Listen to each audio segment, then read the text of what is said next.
All right, folks, we are back for the next episode of a Lucid Life podcast with my special guest, Lana Wild, aka the Lucid Killaaa, aka Get Lucid with Lana. And where we last left off at was Lana was just asking me what my one experience was where I'm not 100% sure that lucid dreaming and astral projection aren't the same. So without any further ado, let's get back into the episode.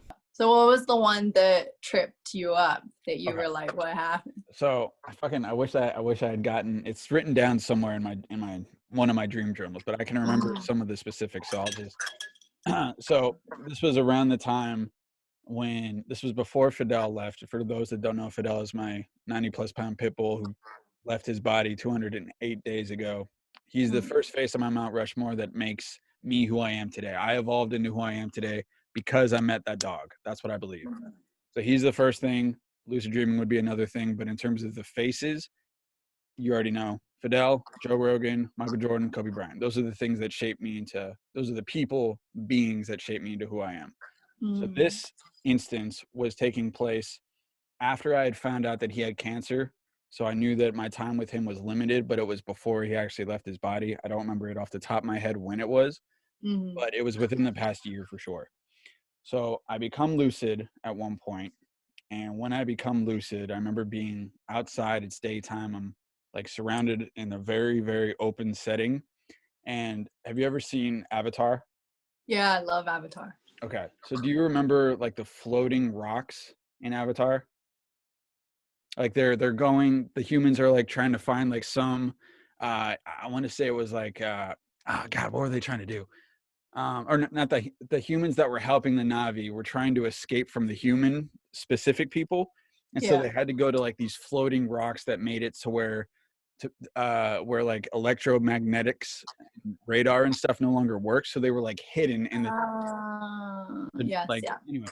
There was like a set of floating rocks that they had to go to, and they were like hiding in these floating rocks. Uh-huh. So in this lucid dream, I'm lucid and I see these floating rocks. So I just see a bunch of rocks up in the air, just floating by themselves, not doing anything. And depending on how lucid I am in the moment, I can either, and I'm sure you can do the exact same thing. You can either fly with really like no problem at all, or sometimes you can't fly because you're not quite as lucid as you have been in past. So I have developed a few different techniques to being able to get around and fast travel, varying on how lucid I am. So one of the things that I can do, have you ever played Mortal Kombat? Yes. Okay, so you know Scorpion? Yes. So you know how he shoots that thing out of his hand? Yeah. Okay. So in this lucid dream, that's what I did. So I saw those floating rocks and I did the little get over here thing, and Sweet. this stuff shot out of my hand, and it kind of like, it's almost like a combination of Scorpion and Spider-Man. So instead of webs flinging around, I'm fucking get over, get over, get over. And I'm flying, and it's like going like that, right? So I do that to the rocks, and I'm just like, I'm floating up. I'm flying up at like really, really, really fast pace. And I remember the closer that I got to the rock, all of a sudden I started feeling this overwhelming sensation that if I continued going to the rock, and I remember having this thought of, Yeah. if I keep going to the rock, I'm going to leave my body. Whoa. And then I was like, oh, and then I woke up. Oh, weird. That's the only time that I've ever had that sort of sensation where it makes me question my own personal beliefs, which at this point my belief is still more leaning towards that. I think, and like we said before, it really doesn't matter, but just for my own ego's sake and my own personal set of perspective right now, I still am of the more of the belief that lucid dreaming and astral projecting are probably the same thing, and it's just a different way of, you're becoming aware of it at different intervals, unless you're doing your last name, which is Wild, into it. And then I think it's pretty much exactly the same. But that's the one instance where I'm like, is it though? Is it? Yeah. No. What was that? You know? I've had a similar one where I was specifically trying to explore out of body experiences. And so I was using wake induced lucid dreaming techniques. So it's like laying in my bed, repeating a mantra and repeating my task, which was to get out of body. And I start like shifting through the kind of different vibrational stages. And then I like realize I'm dreaming, and I'm in my bedroom, and I'm lucid. And then I was thinking like, okay, like I sat up and I'm in my lucid body and everything. And I was like, okay, but then this is the same as me being awake and being like, how do I get out my body now? Yeah. So I was like, what can I think of that would, you know, like what do I know of that like can come out of something? Essentially, it was a kind of mixed thought pattern, because again, like when you're in the dream state, our thoughts definitely don't work in the same way, which is another reason why it's so important to like plan through something if you're trying an activity. Totally. But the first thing that comes to my mind was Sadako, you know, the ring girl, like coming through the TV. Oh, yeah. And then, so I'm looking at the ceiling, and the ring girl starts like coming through my ceiling, like reaching out to me on my bed. No shit. And I'm like, okay, still lucid, like it's all cool. And so I reached up to like grab her hand, and she started pulling me out of my body. And that's one of the only times that I think I've had like 2 or 3 out of body experiences really. And that was one of the only ones where I've like been pulled out and could look at my bed and see a body on my bed. And I was also in a different body. So I was like, okay, this is really out of body. And then I was trying to think of like, what do I do now? Because I didn't really plan that far ahead. But I was in my room still, and I just like opened the window, and I thought like, get flying a go, like I don't know.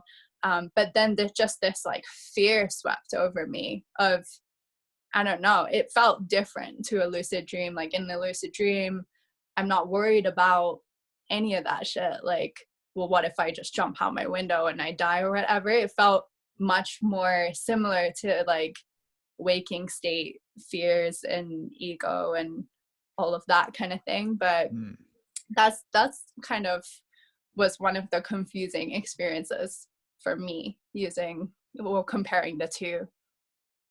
Yeah, it's okay. So that's interesting. So you were able to feel the difference in how, because you've had so much experience with lucid dreaming specifically, that when you shifted into that mode of, okay, so the ring chick pulled you out of your body, you were able to actually feel and sense that, oh, I'm somewhere different now. I don't know if it was like I'm somewhere different, but my body felt different for sure. Like when I'm lucid, my body feels very light, and it's almost like that feeling of not being grounded. Like flying is so easy, taking off, moving in different ways, using powers. It's just a totally different bodily feeling. But when I was in the kind of OBE state, I felt grounded. Like I felt like you couldn't go anywhere. Yeah, like I was awake and I was heavy and in my body, which is the most confusing thing, because I'm trying to say that I was out of my body, but I felt more in my body. Yeah. This is one of the things that I really, there's a lot more intelligent people out there than me, you know, that have experience with this sort of thing, that it really upsets me in the sense that like, I'm fucking dumb. Like I'm a monkey. I really consider myself like this monkey who figured out how to walk upright and like somewhat evolved from his past self in this life and was very fortunate to do so. But I really look at myself as like, I'm a fucking idiot, right? So I shouldn't be the leading expert in this field, and I shouldn't be the one who is championing this thing to like, let's figure this shit out, you know? Like I think you're probably much more intelligent than I am, and I know that you've spoken to a lot of people in the community that are also much more intelligent than I am. And it's like, if we just got all these people to kind of like, we need a Michael Jordan of lucid dreaming is what I'm saying. Like somebody who is so gifted and such a tenacious worker and wants to figure this out to such an extent that we're able to solve all these little, because it's almost like we're looking at this giant puzzle. And every one of us is putting in these little pieces from our experience to try to put this picture together. Yeah. But because we're, you know, I don't know what the population is that of people that are able to do this, but I venture to guess it's probably like only 20 some odd percent of the population is probably able to do this regularly. Mhm. And I feel like that number needs to go up if we're going to really start to figure this shit out, you know? Yeah. Yeah. I mean, I feel the same as you. Like, I feel dumb as shit. And, like, especially trying to place words on it is very difficult. The Yeah. only kind of similar way I can describe it is like, it's like trying to tell someone what a DMT trip is like or what a shroom trip is like. It's really, you have to have the experience. It doesn't Yeah. matter how many books you read about it or videos you watch about it, or you can talk about it every day for the rest of your life. If you've never done it, you're not gonna get it. And Yeah. then you can do it, and it doesn't mean you're gonna be one of the smart ones Expert. that can articulate it really well, Yeah. even. So I totally resonate with that. I feel super trapped in that, like, place of not being able to maybe explain it well or even do the research well enough.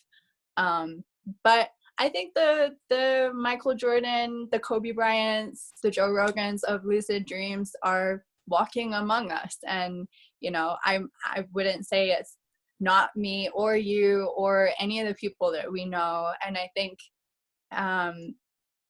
it's down to just experiencing it and being happy with the experience and not holding on to as many labels or like, how often do you do it, how frequently do you do it, can you do it 6 times a night, like, and all that stuff. Like, great, track it if you want to, like, do it if you want, but it doesn't mean that whether you get lucid once a month or whether you're getting lucid every day, I don't see that as some kind of like hierarchy. I think it's really what you decide to do with the time that is the most important thing to me. Like, what are you making of the experience? See, that's why you're wrong. No, I'm just kidding. No, I'm like, I'm starting to get to that point also. Like, I haven't, at one point in time, I was absolutely keeping track of how many I had, because it was sort of like when I had read Robert's book, and at that time when he wrote the book, I think he said he had like between 1,000 or 2,000 of them. And Mhm. at that point in time, I had probably like 30. So I was like, huh? You had how many of these things? Holy fuck. How do I get to that level? And Yeah. now I'm probably somewhere in the neighborhood of like 150 to 200. I don't know the exact thing, but like Yeah.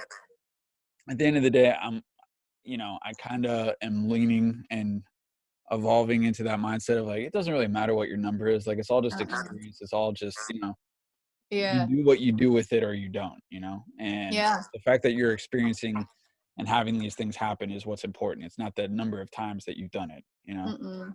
um Yeah, there's people that, when I was doing research on it, speaking to as many people as possible about it, there's people that have been lucid dreaming for longer than I've been alive. yeah. And when you try and, talk to them about something, some of those people, they can articulate it well. They've had these mind-blowing experiences and they still are unsure about these things. Or, as you know, like, we can have one experience that can change our entire perspective about Hmm. something. It's Hmm. like what you were saying earlier about, whether you're Buddhist or atheist or Christian or whatever you believe.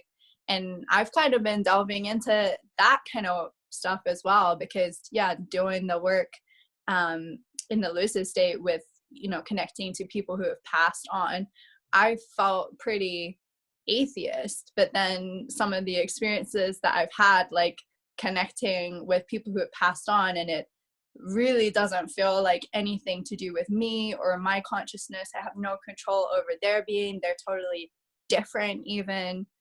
I wake up just being like, well, what the fuck does that mean then? Yeah. Yeah. And I don't know. Yeah. Yeah. That was one of the I mean, honestly, that I know that you recently just started like being sober from alcohol because you felt like that's what you needed to do right now and everything. Mm-hmm. um in October, Fidel left his body in August, August 2nd. And like September was a really fucking rough month. The rest of Yeah. August was a really rough month. And leading up into September, I was kind of like, or leading up into October rather, I was smoking weed way more than I needed to be. I wasn't fucking, I was really still struggling, and I still fucking cry every day over him. But it's something that at this point, it's like, that's sort of like how I honor him and what he means to me is like, I want to feel these things for him. Like I want to put myself in this state of mind of like, because that's how I let myself know that no, what I felt for him was fucking real. But when I was coming up into October, I felt like I just needed a shift, and I felt like I needed a reset of sorts. Yeah. Because at that point, I have them written down on my calendar. Some of the days that I have lucid dreams, I just put like a little LD, and it's just like, okay, I was lucid that day, whatever. Right. It had been a while since I'd really been active in doing this, and I know from my own personal experience, and I know from me and Reese talked about Dr. Matthew Walker and how like drinking, it prevents you from going into those deeper states of REM sleep, which is where most of the dreaming stuff takes place. So I was like, okay, I'm pretty sure that weed does that also. It may not, there's not like the studies on it yet, but from my own personal experience, I'm like, I don't think it's really benefiting me in this particular area right now. I feel like I'm kind of abusing it more than I need to be right now. So I was like, okay, so October, I'm gonna get myself sober. I'm gonna fucking stop drinking again. I'm gonna stop smoking weed again. And I don't really drink in general. Like the last time I got drunk was probably late 2018 when I was still doing my sketch comedy stuff with my sketch group, which is information you don't know about, but like, that was the last time I got drunk. So I'm not really a big drinker anymore. I was in high school, but not so much now. But I just wanted to do it just for this being in the state of mind of, okay, I'm sober, and my reasoning for being sober is because I want to remember my dreams and I want to become lucid so I can see Fidel, Yeah. And so going into what you said about when you're trying to find these beings, these people who have passed away in the lucid state, it can kind of get like pretty gray sometimes. Like sometimes it can feel like, okay, that might be some form of my subconscious, some form of my brain communicating back with me. But then sometimes it's like, boy, they knew some shit that I really fucking didn't know, or they seemed pretty fucking like alert and aware and fucking here. You know what I mean? Yeah. And every time that I've become lucid, and at this point it's been 6 times that I've been lucid and interacted with Fidel where I felt like it was actually Fidel. It's so fucking powerful, man. Like the emotion. I just had one a couple of days ago, and actually the one that I had a couple of days ago was the last time that I heard the voice. Yeah. And it just goes back to the whole what's real, what isn't real, and does it fucking even matter? I've met a lot of people that I tried to get into this thing after they'd lost somebody, and I was like, you could use lucid dreaming to see them again, to fucking interact with them again, to say what you wanted to say to them again. Yeah. And it boils down to, for them, the whole it's not real, or I don't have the time, or fucking whatever, I know. And it's so Yeah, it's crazy. I think about that with everything, like watching Kobe Bryant's memorial thing yesterday and seeing Vanessa, and I'm just like, she could really use some of this right now, like just even for the grieving process. And I really resonate with your experience with Fidel, because I did that with my cat, who died just before I moved to Japan really suddenly. She was only 8 years old. Crusher was her name, Crushy Mushy. And when she passed, because it was so sudden, it was real difficult for me to process it. And I had that feeling, I know she's not a human, but I was like, I didn't get to say goodbye. I'm never going to get to play with her again. Like, I don't know. I felt like a part of me had been torn away suddenly. And so I would get lucid. I think I got lucid about almost every day for 2 weeks after she passed. And we would just play and cuddle. And she is still one of my most major lucidity triggers to this day. And whenever she's in my dream, I'll get lucid and just just holding her and squishing her and you know, just telling her I love you, and knowing that a part of her still exists within me, even if it is only within me, even if for whatever, I am honestly more on the side of like that there's something more to this, and that our consciousness isn't necessarily tied to our physical bodies or within our brain or whatever. But yeah, even if it is, like, so what? I get to have that experience and I'm conscious doing it. So why is that different to me being conscious doing it in my waking state, you know? Yeah. Yeah. I would agree with that. My own personal experiences with reality and some of the like the lucid dream stuff, hearing the voice talk to me, some of the psychedelic trips that I've had leads me to believe that whatever we're experiencing here, I don't believe that this is all it. I think that consciousness continues in some form or another, whether it's similar to what we're experiencing now or whether it's completely fucking different. Yeah. And the fact is, I'm with you on it. Doesn't really matter, because at the end of the day, all I want is I just want to. If I want to see Fidel, I want to see Fidel. And there's, at the very least, like I said, in the simplest of things, if this is my brain and everything is taking place in my brain, the human brain is so fucking powerful that it can literally like copy an entire world and replay it for you. Like one of the more recent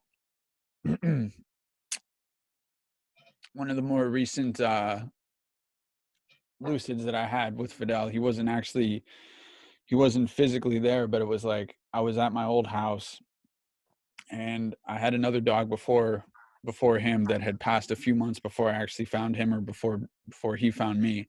And I was at this old house and I could feel, it was so fucking bizarre, man. I could feel her energy. Her name was Evie. She was a blonde cocker spaniel. Yeah. And I could feel her energy. And I remember she was like, which she would always, on the couch that we had, she would always be like laying on the armrest, you know? I could feel her energy on the armrest, and I could feel her fur, as strange as it sounds, even though she wasn't there. Like I couldn't see her, but I could feel her, and I'm petting her and everything. And then below the armrest, like, you know how the armrest is here and then down here is where the side of the couch is? Yeah. Down there, I can feel Fidel's energy, and I can feel Fidel's fur, even though he's not there. And it was just like, every time that I have a lucid with them, it's fucking like they're always brief, but they're always fucking emotionally like so. It's enough of a reset for me to keep going. You know what I mean? To keep going with whatever this is and what my life mission is. Which, at the end of the day, the reason I think I was put here, like I was asking you if you felt like you had a purpose, if you felt like lucid dreaming was kind of like your gift, but that was my gift. Like I truly, truly, truly believe, based on what I know about my life and everything I've experienced and who I've been and who I am now, that I think I was put here to meet him.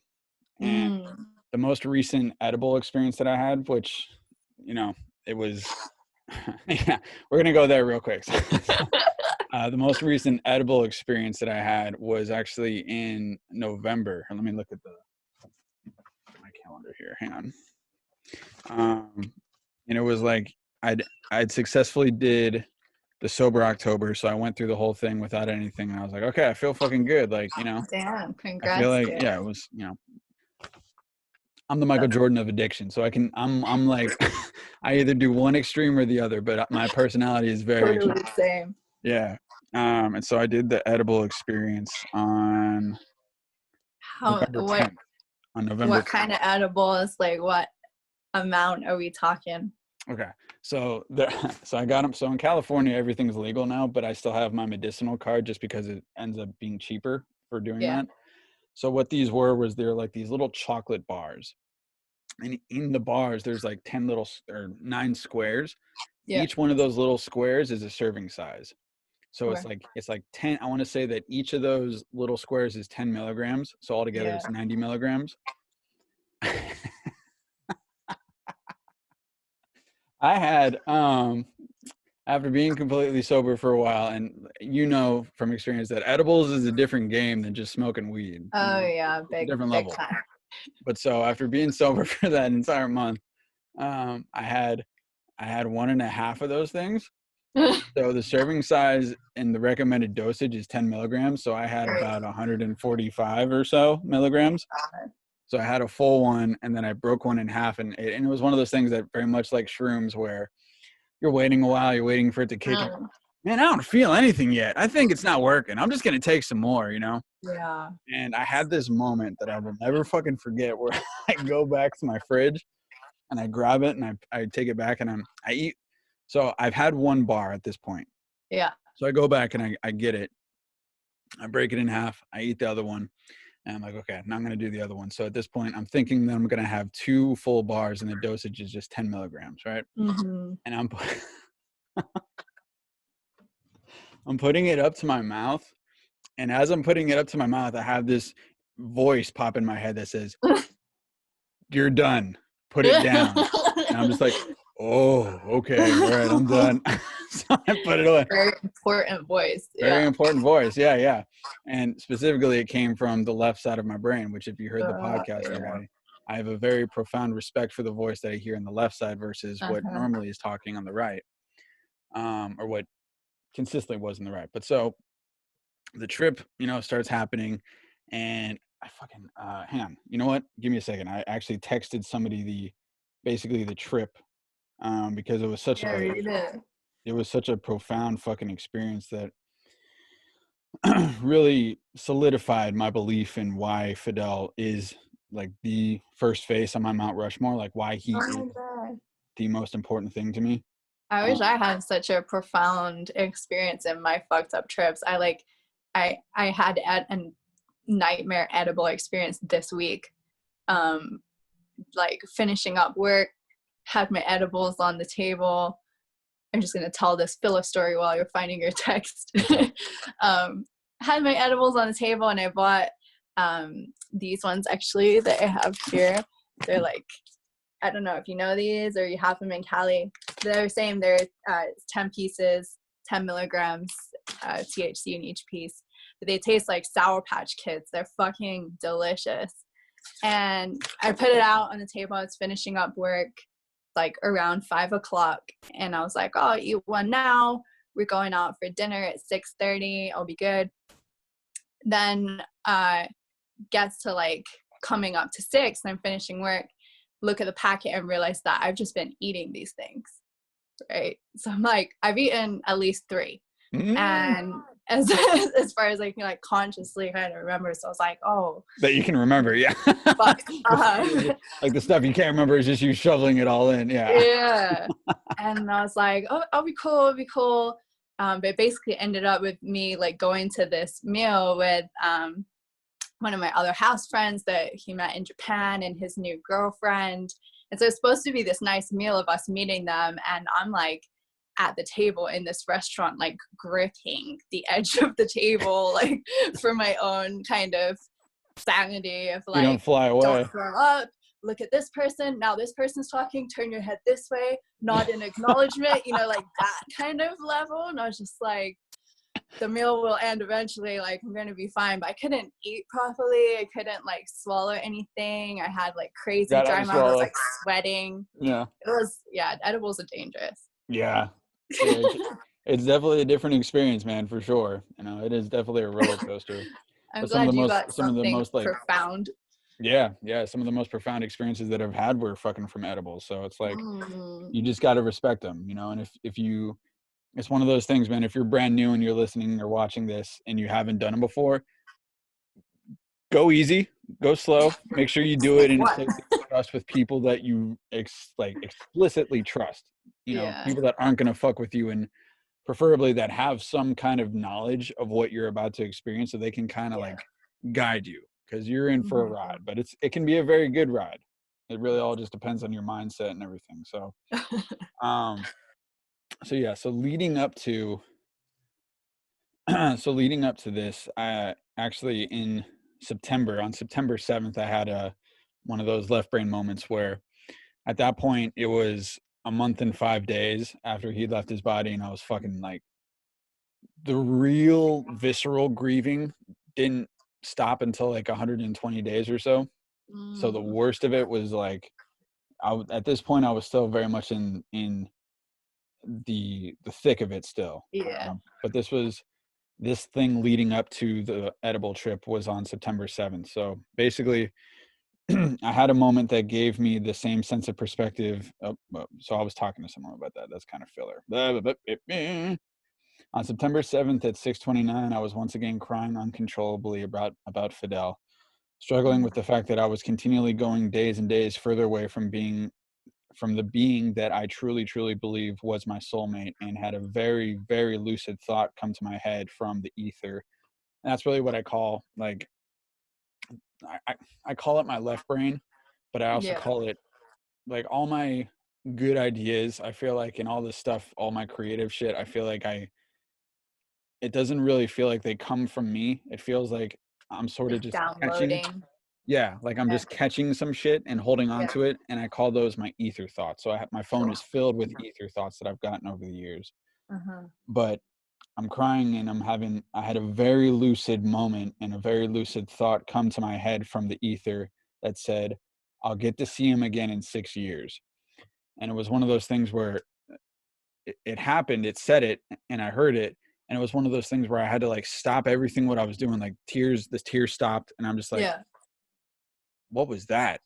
You know what I mean? Whoa. Yeah. So I don't know what that means. I don't know, I really don't know what that means, if like what's going to happen to me in the next 6 years. But it's one of those things Uh-huh. where until it happens, my goal right now is to try to live every fucking day with that mindset of, I might be gone in 6 years. So I want to Yeah. accomplish what I can and be the best me that I can be, so that at the end of the day, my end goal in life is to know that Fidel was proud of me. That's really all I care about. And everything else is kind of like, secondary to that Love until that. right. Yeah. So I have that thought. And then in November I took these edibles. So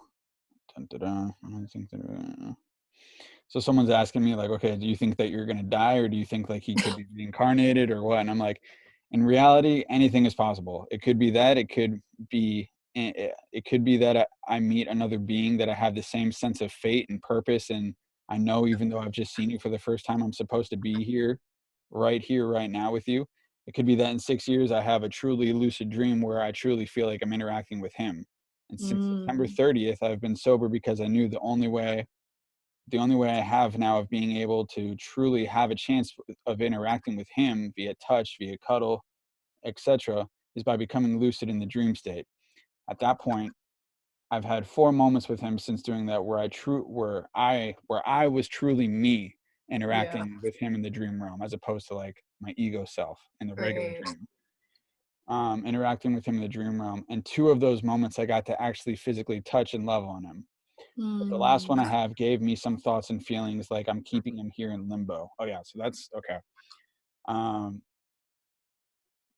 okay, so the backstory on that, I guess, just real quick, was I had a lucid dream where it was like I was in like kind of like an art shop or something.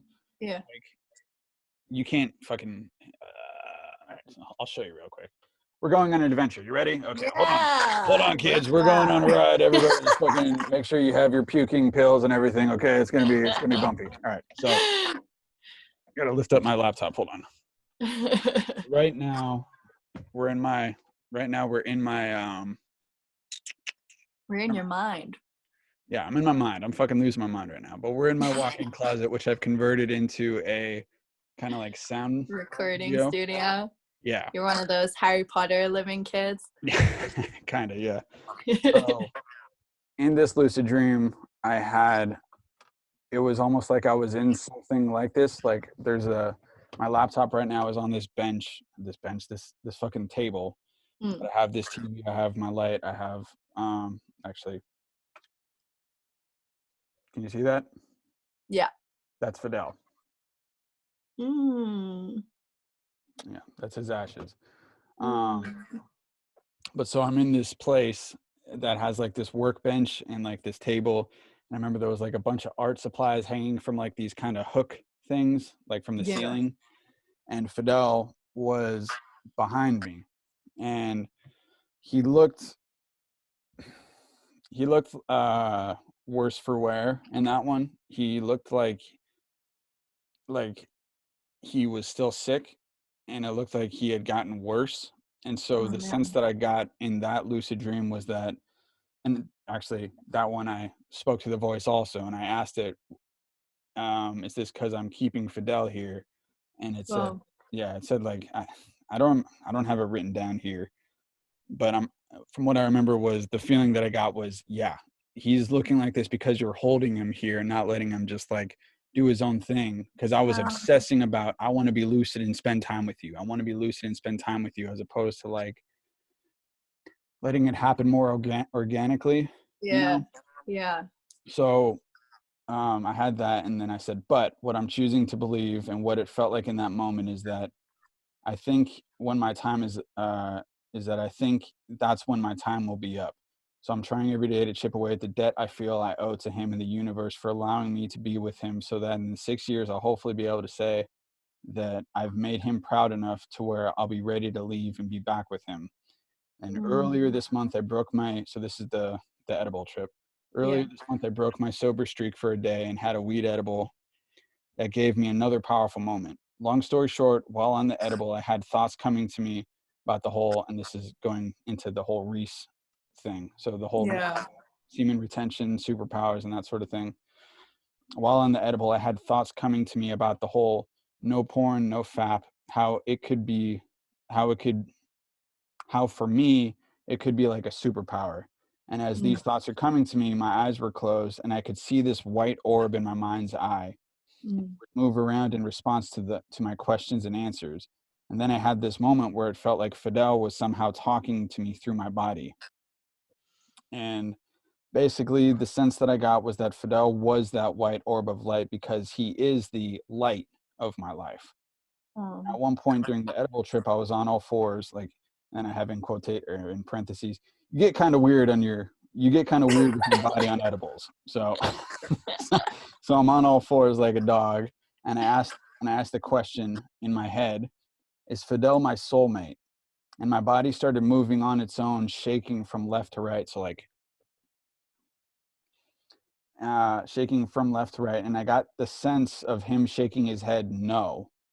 And uh-huh. then the words twin flame came to my mind, which Mm-hmm. part of my consciousness was resisting because I become attached to the phrase soulmate, and twin flame I thought was less than that.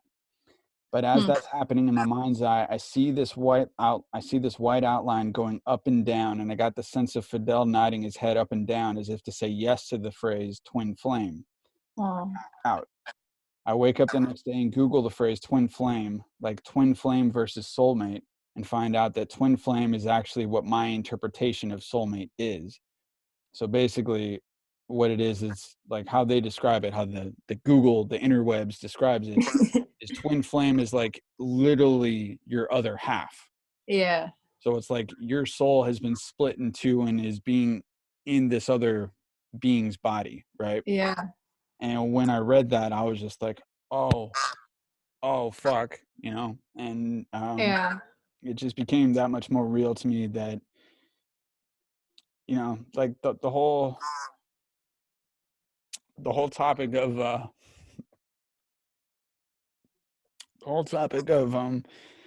consciousness and animals is something that I'm pretty passionate about at this point. Mm, And I didn't used to be. I used to be pretty much a believer that consciousness was only a thing that we humans have, until I started seeing things about like the different studies on killer whales, and mhm, watching blackfish and reading different books on killer whales, and then mm. elephants and all the great apes.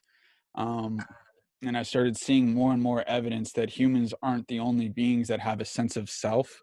You know, Oh no. it's just that we express it in different ways. And then I found this study right before I found Fidel, of this study of how dogs essentially express their sense of self, and Mm. we do it because we're able to see, and that's our main thing is eyesight. We identify Yeah. by looking and seeing things, but dogs, their eyesight isn't the most important thing. You can meet dogs that don't even have eyes anymore and they're still Mhm. fine. The reason they're able to be fine is because they have a sense of smell. that is Right. much more powerful than a human's.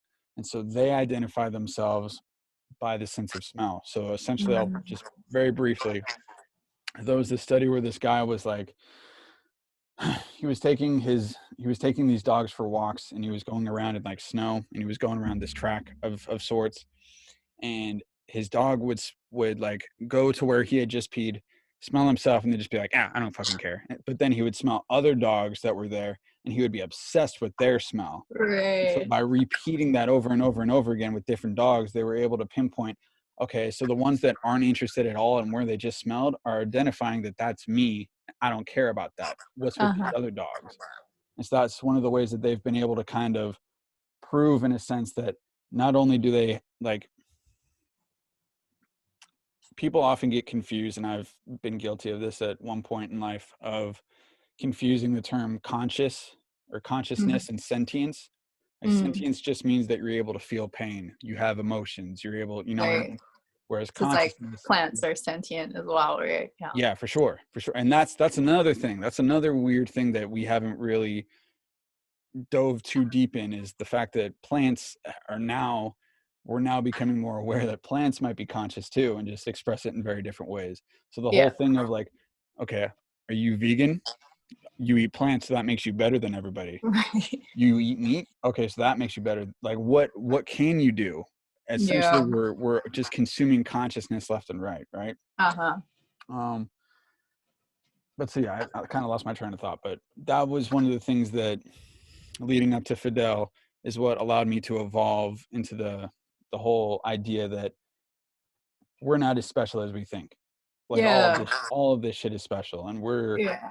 just fortunate enough that we have developed these sorts of means of being able to dominate the universe and dominate the planet into submission, so that way we can walk around with our fucking clothes and go to our jobs and fuck our girlfriends or our wives or our husbands or Mhm. whatever, and not get eaten by jaguars. But we're all a part of the same circle, you know? Yeah. Yeah. I met Fidel, man. Like, I'll never fucking I've never been able to forget this moment of the very first time that I locked eyes with him when I saw him. And just so you get a little backstory, he wasn't even really a rescue. It was like, when I found him, I was walking to an acting class Uh-huh. in Hollywood, and he was, I'm trying not to burp. That's what that is. I'm not getting emotional. so, Let it out, dude. let it out. So I'm walking to this acting class, and there's this auto repair shop that has like these really high end cars that are just out in the lot and everything. Yeah. He's walking around guarding these cars at night. So I see him, and he's just fucking walking, patrolling the lot. He's a guard dog for this auto repair shop that Oh, has no like this way. high fence operation. So it's not like anyone's gonna fucking hop over the fence and shit, but they Yeah. still got him doing all this shit, right? So the very first time I saw him, I remember this fucking intense feeling, like this overwhelming feeling of, like, we locked eyes with each other, and it was just like, whoa, like this dog is Mhm. really looking at me. And I'll never be able to forget the feeling of like, Yeah. this dog is really looking at me, like looking into me. And I remember sort of like this, it's hard to describe, but I can remember like how he looked. And it was almost like a, there you are type of thing. So when I Mm. have this fucking, when I have this edible trip that tells me that shit, and then I think back on it, I'm just like, okay, like, yeah, like that, I'm convinced of that type of shit. So that's another Yeah. thing, going back into what we said of like, I don't think that this is all there is, I don't No. think that we end here. I think we continue in some form or another, and we just don't have the words or the experiences yet to really be able to say what that is. Yeah, that's why it's so important to be able to label things in the way that it makes sense to us. Like with you and Fidel and the idea of the twin flame. And when I think about twin flame, I think about like strands of DNA like wrapping around each other. Like that's the concept of DNA. Like you're built to be together. And Yeah. yeah, trust us to be like stupid fucking humans that are conscious, being like, well, other stuff, it can't talk the same as us, or it can't say it's conscious, so it's probably not. And like, Yeah. I And don't know. bitch, you're not conscious. You can talk, and I don't think you're conscious. You know? Yeah. And then, just a simple change of perspective, you really start seeing things totally differently. And like, I'm sure you've had the experience as well of like when you're on shrooms, and I talk about this in my first Get Lucid TV video as well, of how like one of the craziest experiences for me on shrooms was when I was kind of able to see the grid of everything. So I could see like the energy running through my body, and then I could see how it was connecting to everything else, like Whoa. going through inanimate objects and how they also had things running through them, and everything's vibrating, everything's interweaved. And that changed my entire like concept of connection and what's conscious, what's not conscious. Like maybe everything is conscious at some level, and when we're able to shift states of consciousness, we can kind of see that and interact with things differently to how we can in the very like monkey level of the waking state, so to speak. How much did you take for the shrooms that trip? Do you remember? 7.5 grams. Oh. A little bit too much, probably. Or just the right amount, Or just the right amount. Yeah. The most that I've ever had was 5, and what I remember from that time, that was actually the last time that I did it. So that was around when I found Fidel. So I want to say that was 2014, 2015, around there. Mm-hmm. And what I remember from that trip, I took 5 grams, and we can end it with this because I know you got to get out of here. So thank you again for all the time. But on the trip, I remember the feeling of just love. And that was something that was literally repeating like in my brain, was just love, just over and over and over again. And it felt like, the only way that I could describe it was that it felt like the whole universe was made of love. Yeah. And I could feel like love just radiating my entire body. And I'm like fucking like crying because of how much love I feel in that moment, Me too, man. Like if I ever do 5 grams or more, I feel like I have that experience for a long time where it's just, tears flowing.